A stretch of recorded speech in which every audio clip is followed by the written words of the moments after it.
नमस्कार, स्वागत है आपका स्वदेश विशेष में। आप देख रहे हैं स्वदेश विशेष। और क्या है विशेष आज? विशेष आज ये है कि दिल्ली दूर नहीं है। जिस तरह से दिल्ली एनसीआर में मेट्रो ने लोगों का सफ़र आसान किया था, उसी तर्ज पर अब रीजनल रैपिड ट्रांजिट सिस्टम यानी आरआरटीएस का काम चल रहा है। ये एक ऐसा क्रांतिकारी कदम है जिसके बाद दिल्ली और उसके दूर दराज इलाकों से सफ़र करना बेहद आसान हो जाएगा। जिस सफ़र में अभी लोगों को आधा दिन निकल जाता है, वो अब घंटे भर में पूरा हो सकेगा। इसके लिए इंफ्रास्ट्रक्चर पर तो तेज़ी से काम चल ही रहा है, नई ट्रेन भी अब सामने आ गई है, वो हम आपको दिखाएंगे। लेकिन सबसे पहले देखिए ये रिपोर्ट और समझिए कि ये योजना आखिर है क्या। दिल्ली, नोएडा और गुरुग्राम के बीच लाखों मुसाफिर मेट्रो के जरिए से हर रोज सफर करते हैं। लेकिन दिल्ली के आसपास के कई शहर जो थोड़ा दूरी पर है, वहां से भी लाखों मुसाफिर रोजाना दिल्ली एनसीआर का रुख करते हैं, जैसे मेरठ, पानीपत, रेवाड़ी और अलवर। वो अब भी घंटों का सफर और थकान भरी यात्रा करने पर मजबूर है। इन शहरों को जोड़ने के लिए National Capital Region Transport Corporation यानी NCRTC regional rapid transit system RRTS बना रहा है। आरआरटीएस नेटवर्क के पहले चरण में 3 कॉरिडोर पर काम हो रहा है। सबसे पहले दिल्ली गाजियाबाद मेरठ पर काम हो रहा है, जो कि 82 किलोमीटर लंबा है। गुरुग्राम एसएनबी अलवर कॉरिडोर जो कि 164 किलोमीटर लंबा है और दिल्ली पानीपत कॉरिडोर 103 किलोमीटर लंबा है, जिसकी रूपरेखा तैयार हो चुकी है।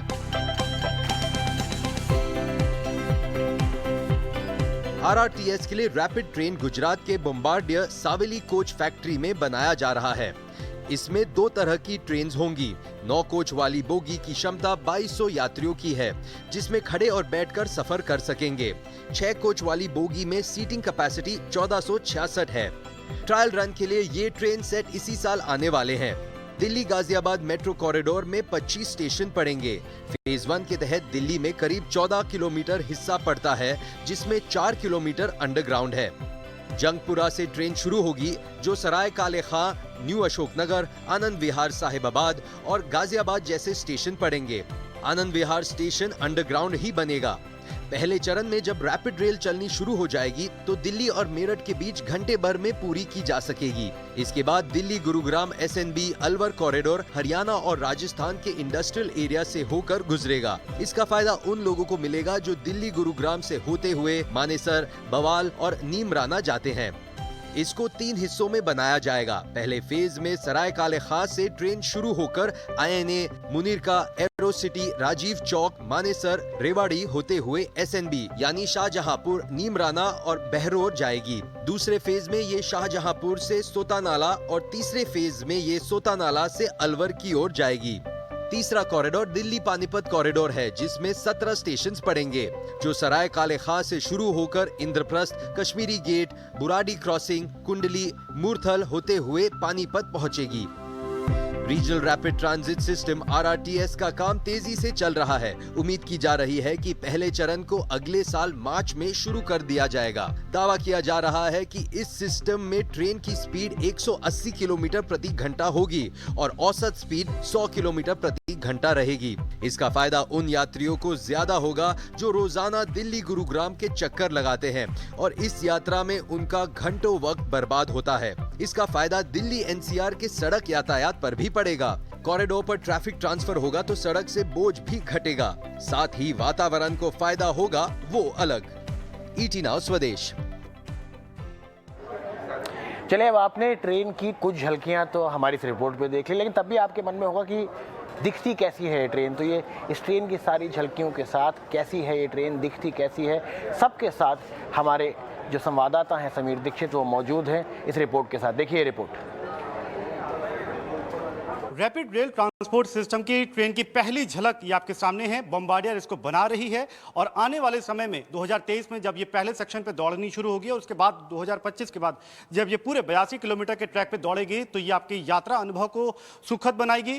कोशिश करेगी कि ये सफ़र जल्द और सुरक्षित तरीके से पूरा हो। लेकिन ये ट्रेन के क्या हैं तमाम फीचर्स, इसकी बात करते हैं। शुरुआत इसके एक्सटीरियर से यानी कि बाहर से हम करें तो आपको ये देख करके तो दिल्ली मेट्रो जैसी लगेगी, लेकिन ये कई मायनों में से अलग है। इसके कुछ फीचर्स जैसे आपको बताएं, मसलन कि ये ऑटोमेटिक डोर हैं जो सुरक्षा के नज़रिए से बेहद अहम है। जब ट्रेन रनिंग कंडीशन में होगी तो ये डोर क्लोज्ड रहेंगे, केवल स्टेशन आने पर ही खुलेंगे।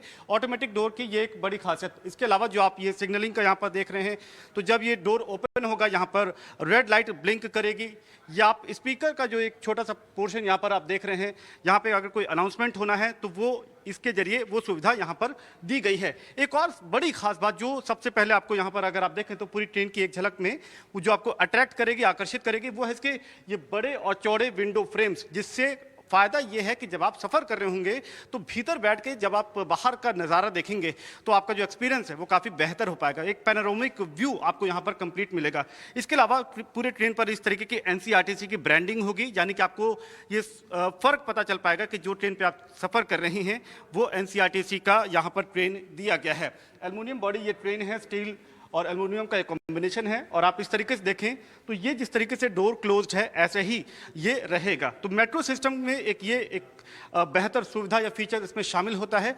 इसके अलावा एक और ख़ास बात आपको बताएं कि ये जो ट्रेन का आप फर्श देख रहे हैं और जो प्लेटफॉर्म की हाइट देख रहे हैं, ये लगभग एक बराबर है। इसका फ़ायदा ये है कि ये दिव्यांगों के लिए काफ़ी फ्रेंडली है, काफ़ी उनके लिए सुरक्षित रहता है, क्योंकि उनकी अगर व्हील चेयर है, इवन अगर कोई पेशेंट है और आपको स्ट्रेचर अंदर ले करके जाना है तो वो आप बहुत आसानी से, चूँकि सेम हाइट पर है, तो वो आप आसानी से अंदर ले जा पाएंगे। और इसी को ध्यान में रख करके एक सुविधा ये भी है कि जो इन दरवाज़ों की चौड़ाई है वो इतनी है कि स्ट्रेचर, व्हील चेयर जैसे जो सुविधाएँ हैं वो इसमें आसानी से मुहैया कराई जा सकें। चलिए, अब आपने ट्रेन का नज़ारा भी देख लिया, लेकिन और क्या क्या फीचर्स हैं इसमें यात्रियों के लिए, और सबसे ज़रूरी बात किराया कितना होगा, इन सब चीज़ों को जानने के लिए समीर दीक्षित ने बात करी आरआरटीएस के एमडी विनय सिंह से। ये सुनते हैं इस बातचीत को। आरआरटीएस के एमडी विनय सिंह मौजूद हैं। सर, धन्यवाद हमसे बात करने के लिए। और ये लगातार जो आप कह रहे हैं ना कि एक रेवोल्यूशन लाएगा, इस रेवोल्यूशन के पीछे की गणित क्या है, ऐसा आप क्यों कह रहे हैं? और दूसरी बात ये कि दिल्ली मेट्रो से अक्सर इसकी जो तुलना की जा रही है, तो उसमें क्या फ़र्क लेकर के आएगा? रेवोल्यूशन इसलिए है क्योंकि अभी तक regional transport, rail based regional transport इस देश में है नहीं। पहली बार एक रीजनल रेल सिस्टम बनाया जा रहा है।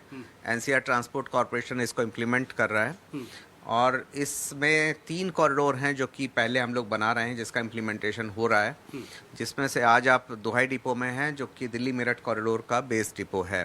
ठीक है। स्पीड सबसे इम्पॉर्टेंट डिफरेंशिएटर है अभी एग्जिस्टिंग जो हमारे सिस्टम्स हैं उसके बीच में।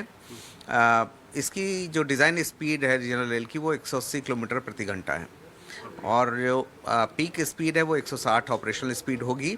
इसका मतलब ये है कि सारे स्टॉपेजेस के साथ भी अगर आप इस ट्रेन में ट्रेवल कर रहे हैं तो वो लगभग 90 से 100 किलोमीटर का एवरेज स्पीड आपको मिलेगा, जो किसी और साधन में आज की डेट में अवेलेबल नहीं है। सवाल यह है कि कब से? भाई सब बढ़िया है, सब अच्छा है और काफ़ी ये लग रहा है कि तस्वीर यात्रा का अनुभव भी काफ़ी बेहतर हो जाएगा, लेकिन ये कब से ऑपरेशनल होगा और क्या ये चरणबद्ध तरीके से आप करना चाहेंगे? हाँ बिल्कुल चरणबद्ध होगा। जो प्रायोरिटी सेक्शन हम लोग अभी पहले खोल रहे हैं वो प्रायोरिटी सेक्शन मार्च 23 के लिए टारगेटेड है। 2023 हम लोग प्रयास कर रहे हैं कि हम उससे पहले अगर कर सकें क्या। आप जानते हैं कि पिछले 2 सालों में कोविड की 3 लहरें आई और काम काफ़ी उससे इफेक्ट हुआ है, लेकिन फिर भी हम लोग प्रयास कर रहे हैं कि हम टारगेट के अंदर इसको पूरा करें, बल्कि उससे पहले ही करें। क्या कुछ इसमें फीचर्स शामिल किए गए हैं, चाहे वो सुरक्षा के नज़रिए से हो, कंफर्ट के नज़रिए से हो, क्या कुछ आपने इसमें कोशिश की है कि ट्रैवलिंग एक्सपीरियंस को बेहतर बनाया जा सके? इसमें 2-3 चीज़ें हैं जिस पर मैं आपका ध्यान आकर्षित करना चाहूँगा। एक तो शीशे बहुत बड़े हैं, आप देखें खिड़कियां बहुत बड़ी हैं। लगेज रैक का प्रोविज़न है। लगेज रैक है जो कि नॉर्मली मेट्रोस में या अर्बन ट्रांसपोर्ट में नहीं होता। ये हमने इसलिए किया है लोग आराम से अपने सामान को रख के, खड़े होके, बैठ के चल सकें कंफर्ट के साथ। एक यहाँ पे हमने प्रोविज़न किया है कि व्हील चेयर के अलावा स्ट्रेचर को भी हम इसमें कैरी कर सकते हैं। कोई पेशेंट अगर स्ट्रेचर पे है तो उसको हम कैरी कर सकते हैं। एक इससे लाजमी सवाल बनता है कि किराया क्या रह सकता है। हालांकि हम बहुत इसका प्री मैच्योर ये हो सकता है सवाल, लेकिन क्या इतने लंबे सफ़र के लिए जो अभी का जो चाहे उसको रोड से उसकी तुलना की जाए या किसी अन्य साधन से उसकी तुलना की जाए, तो इसके किराए को हम किस रूप में देख पाएंगे और वो एंड यूज़र के लिए कितना किफ़ायती रह सकता है? पूरा प्रयास है, पब्लिक ट्रांसपोर्ट है, पूरा ये प्रयास है कि आम आदमी के लिए वो अफोर्डेबल हो। चलिए इस पर बात करने के लिए हमारे साथ सुधीर कृष्णा जो कि पूर्व शहरी विकास सचिव हैं वो जुड़ चुके हैं। सुधीर सर, बहुत बहुत शुक्रिया हमसे बात करने के लिए। मेरा पहला सवाल आपसे यही रहेगा कि हम अक्सर ये बात करते हैं कि जब कोई रेवोल्यूशनरी कदम आता है, कोई मेट्रो आती है, तो कहते हैं कि अब सड़क खाली हो जाएगी, अब ट्रैफिक जाम नहीं होगा। मुझे याद है गुड़गांव में बहुत पहले जब गुड़गांव और राजीव चौक जुड़ रहा है, सबने कहा अब ये तो सड़क खाली हो जाएगी, लेकिन आज भी वहाँ पर उतना ही जाम लगता है। क्या आपको लगता है कि अब जो नए RRTS आ रही है उससे हम उम्मीद कर सकते हैं कि फाइनली जो बातें हम करते रहते हैं हमेशा वो सच होंगी और शायद सड़क थोड़ी सी खाली हो जाए क्योंकि बहुत सारा ट्रैफिक आता है? देखिए, जब से दिल्ली मेट्रो अच्छे ढंग से चलने लगी है पूरी कैपेसिटी में, तब से दिल्ली की सड़कों पर ट्रैफिक जैम डेफिनेटली कम हो गया है। एटलीस्ट जहाँ तक के दिल्ली मेट्रो के रूट हैं, और जहाँ पे हैं भी ट्रैफिक, वो चलता हुआ ट्रैफिक है। जो अन्य शहरों से लोग दिल्ली आते हैं उनका यही कहना है कि दिल्ली की खास बात ये है कि दिल्ली में ट्रैफिक चलता रहता है मोस्टली। तो ये एक अचीवमेंट है जो पिछले 10 सालों के या 15 साल पहले की अगर हम याद करें, तो ये तो मैं कहूँगा कि ये बहुत संभव है कि जो NCR ट्रांसपोर्ट कॉरपोरेशन आएगा उससे भी जो हाईवे की ट्रैफिक है दिल्ली से मेरठ के बीच की, और जहाँ जहाँ NCR ट्रांसपोर्ट कॉरपोरेशन जैसी फैसिलिटीज आएंगी तो सड़कों पर न केवल ट्रैफिक कम होगा, दुर्घटनाएं भी कम होंगी। ये तो नेगेटिविटी कम होगी, और पॉजिटिविटी ये होगी कि इकोनॉमिक एक्टिविटी बढ़ेगी, लोगों को आने जाने की सहूलियतें बढ़ेंगी। तो ये तो जैसे कहते हैं विन ऑल सिचुएशन होने जा रही है। ये जो रैपिड ट्रांजिट सिस्टम है इंटरसिटी का, ये बहुत आवश्यक फैसिलिटी दी जा रही है। और ये जरूर है कि सपोर्ट सिस्टम बहुत जरूरी है डेवलप करना। अपने में ये आधा काम 50% फैसिलिटी होगी जो NCR ट्रांसपोर्ट कॉरपोरेशन की ट्रेन चलेगी, लेकिन सपोर्ट सिस्टम की बहुत जरूरत है। सपोर्ट सिस्टम का मतलब ये है कि लास्ट माइल कनेक्टिविटी। अब आप मेट्रो स्टेशन पे उतरे, बेशक सराय काले खान पे उतरे और या फिर नई दिल्ली या जहां भी, तो उतरने के बाद जहां जाएंगे क्या वहां के लिए कनेक्टिविटी है? वो कनेक्टिविटी की बहुत जरूरत है। उतरते ही अगर हम दिल्ली के लिए, दिल्ली के अन्य भागों के लिए दिल्ली मेट्रो की कोई सर्विस हम ले सकें, या बसेज हमको बस वहां से मिल जाए, या हमको ऑटो रिक्शा आसानी से मिल जाए बिना बहुत समय नष्ट किए हुए, तो ऐसा ना हो कि मेरठ से दिल्ली तो आ गए स्टेशन पर 55 मिनट में, और दिल्ली में ही 10-15 किलोमीटर के लिए हमको फिर से 55 मिनट लगना पड़े। तो ये भी हमें एक है कि लास्ट माइल कनेक्टिविटी का बहुत ध्यान देने की जरूरत है। और दूसरा ये है कि ये योजना का हमें पूरा फायदा उठाना है, पूरा फायदा आर्थिक दृष्टिकोण से। इसके लिए ट्रांजिट ओरिएंटेड डेवलपमेंट की जो व्यवस्था है कि स्टेशंस का डेवलपमेंट ऐसे किया जाए कि वो मल्टीपर्पज हब बने, इकोनॉमिक एक्टिविटी के, सोशल एक्टिविटी के हब बन जाए। तो न केवल वो जनता का भला करेंगे तरह तरह से, बल्कि they will become a money generator for many people, giving employment to people, giving resources to the transport companies including NCRTC हो या बस कंपनी जो भी है। तो ये मैं ऐसे कहूँगा कि ये बहुत अच्छी योजना आई है, लेकिन अपने में ही ये योजना का पूरा फायदा हो ना पाएगा, मैक्सिमम फायदा, ऑप्टिमम फायदा, जब तक कि हम सपोर्ट सिस्टम ना अच्छे ढंग से डेवलप करें। सुधीर सर, मेरा आखिरी सवाल यहाँ पर ये था कि सबसे पहले हम देखें, ये तो चलिए दिल्ली को जोड़ रही है दिल्ली से, लेकिन जो शहर हैं आपस में 3-3, 4-4 घंटे की दूरी पे, अगर मैं मुंबई पुणे की बात करूं, बैंगलोर चेन्नई की बात करूं, या जो छोटे शहरों में आपको मिल जाते हैं इंदौर उज्जैन, क्या आपको लगता है कि उनको जोड़ने के लिए भी ये जो सुविधा है वो बहुत अच्छे से काम आ सकती है? क्योंकि आज भी हम देखते हैं कि आधे रास्तों से तो लोग आते ही हैं इन दोनों शहरों में वहाँ काम करने के लिए। ये बिल्कुल आपने अच्छी बात कही है, ये बिल्कुल आवश्यक है और संभव भी है। जो शहर जो हम कहते हैं जिसको high speed rail connectivity, 200 kilometre तो कुछ भी नहीं है। 200 किलोमीटर की कनेक्टिविटी के लिए अगर डेडिकेटेड एक्सप्रेस वे बने तो बस भी चल सकती हैं, और बस से भी काफी हद तक ये काम हो सकता है। ये हाई स्पीड ट्रेन जो हैं ये तो 400-500 किलोमीटर तक की दूरी जो है 1.5-2 घंटे में कवर कर सकती है, 2 घंटे में। तो लोग तो वैसे भी ग्रेटर नोएडा से अगर दिल्ली या गुड़गांव के भाग में आ जाते हैं 2 घंटे लगाते हैं रूट पर, जबकि डिस्टेंस मुश्किल से 70 किलोमीटर होगा। और ये तो 250-300 किलोमीटर से आ सकते हैं। जैसे डिस्टेंसेज आपने बताए हैं वो संभव है और वो करना आवश्यक भी है। हम NCRTC को एक मॉडल मान के चलें अगर, तो देश के बहुत से शहरों को, मेन शहर और पास के सैटेलाइट शहर को जोड़ने का काम हमें लेना ही होगा, बहुत आवश्यक है ये। लेकिन रीजनल प्लानिंग की भी जरूरत है साथ में।